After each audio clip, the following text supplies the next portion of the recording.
চাপাবাজি নয়, প্রযোজক হলে বরবাদের প্রযোজকের মতোই প্রযোজক হওয়া উচিত, যিনি চাপাবাজিতে বিশ্বাসী নয়, কাজে বিশ্বাসী।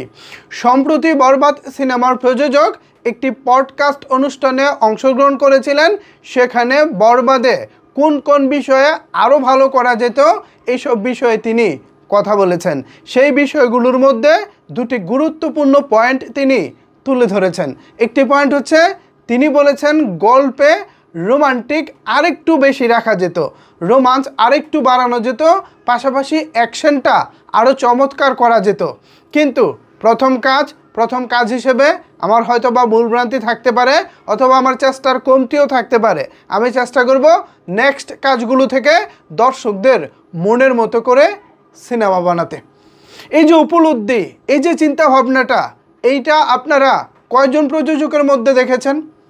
মার্কেটে বর্তমানে এমনও প্রযোজক আছে শাকিব খানকে নিয়ে সিনেমা বানিয়েছেন, এমনও প্রযোজক আছে যারা কথার ফুলঝুরি ফোটান, কিন্তু আমরা হলে গিয়ে দেখি ঠাস আর ঠুস, অর্থাৎ কথা কাজে কোনো মিল খুঁজে পাই না। অন্যদিকে বরবাদের প্রযোজককে দেখুন বা বরবাদের পরিচালককে দেখুন, ওনারা কিন্তু বরবাদ নির্মাণের সময় বা সিনেমা মুক্তির আগে কখনোই তারা কথার ফুলঝুরি ফোটাননি। তারা বলেছিলেন, আমরা একটা ভালো সিনেমা বানানোর চেষ্টা করেছি, আমরা আমাদের জায়গা থেকে সর্বোচ্চ চেষ্টা দিয়ে একটি সিনেমা বানিয়েছি। এখন দর্শকরা দেখার পর তারাই বিবেচনা করবেন সিনেমাটি আসলে কেমন হয়েছে।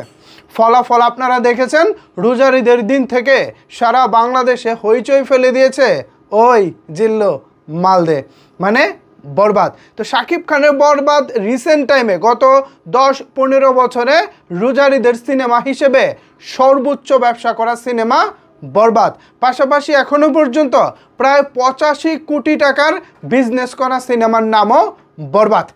তো বুঝতেই পারতেছেন, এই বরবাদের পরের প্রজেক্ট একই প্রযোজক যখন নিয়ে আসবেন, তিনি তার জায়গা থেকে সর্বোচ্চটা তো অবশ্যই দেওয়ার চেষ্টা করবেন, এবং তিনি আরেকটা কাজ ভালো পারেন। এই যে বরবাদের যিনি প্রযোজক আছেন শাহরিন আক্তার সুমি, তিনি আরেকটা কাজ ভালো করতে পারেন, সেটা হলো তিনি দর্শকদেরকে পড়তে পারেন। দর্শকদেরকে পড়তে পারেন বলতে বোঝাচ্ছি, দর্শকরা আসলে কি চাচ্ছেন, দর্শকদের ডিমান্ড আসলে কি, সেটা তিনি বুঝতে পারেন। একজন প্রযোজক যখন দর্শকের পয়েন্ট অফ ভিউ থেকে, দর্শকদের জায়গা থেকে সিনেমাটাকে বিচার বিবেচনা করেন, তখন কিন্তু কোথায় খামতি আছে, কোথায় কমতি আছে, কোথায় কোথায় ইমপ্রুভ করা যায়, আরও ভালো করা যায়, এই জিনিসটা কিন্তু তখন মাথায় ক্যাচ করে। আর এই বিষয়টাই এখন প্লাস পয়েন্ট হয়ে দাঁড়িয়েছে বরবাদের প্রযোজকের জন্য। তিনি বরবাদে কোন কোন জায়গায় ল্যাকিংস ছিল, দুর্বলতা ছিল, কোন কোন জায়গায় ইমপ্রুভ করা যায়, এই বিষয়গুলো নিয়ে এখন ভাবতেছে। বরবাদ তো হয়ে গেছে, বাট পরবর্তী কাজগুলোতে আপনারা সেই ছাপটা পাবেন, অর্থাৎ সেই উন্নতির ছাপটা পাবেন। আশা করি বরবাদের প্রযোজক মেগাস্টার শাকিব খানকে নিয়ে সামনে যে প্রজেক্টটি রেডি করতেছেন, এটা আমাদের জন্য হবে স্মরণকালের সবচেয়ে বড় ধামাকা। এমন প্রযোজকই তো আমরা চেয়েছিলাম, যারা চাপা নয়, কথা কাজে বিশ্বাসী। তো ভিউয়ার্স, কি বলবেন বরবাদের প্রযোজককে নিয়ে? আপনার মন্তব্য জানিয়ে দিন নিচের কমেন্টস বক্সে। ধন্যবাদ সবাইকে এতক্ষণ আমার সাথে থাকার জন্য।